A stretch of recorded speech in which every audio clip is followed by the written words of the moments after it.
In today's video, I'm going to teach you how to change color on Confluence table.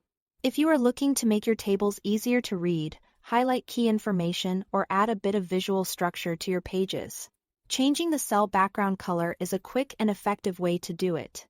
Let's walk through the process from start to finish so you can follow along with confidence.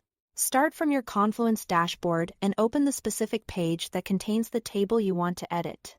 You can navigate through your recent pages, your space sidebar, or use the search bar to find it quickly. Make sure you have permission to edit the page so the controls we'll use are available. Once the page is open, click the Edit button at the top. This switches the page into editing mode where you can interact with the table and see the formatting toolbar. You'll know you are in the right place when the page content becomes editable and toolbars appear. Now click inside a table cell to place your cursor.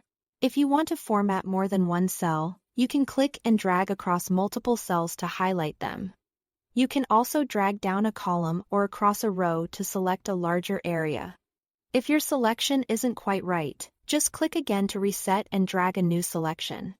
After your cells are selected, look for the small floating table toolbar that appears just above or below the table. On that toolbar, click the small down arrow to open the cell options from that menu. Choose Cell Background. If you don't see the toolbar right away, make sure you've clicked inside the table. It appears contextually only when the table is active. A color drop-down will open with a set of preset options. Click the color you want, and it will apply immediately to your selected cells.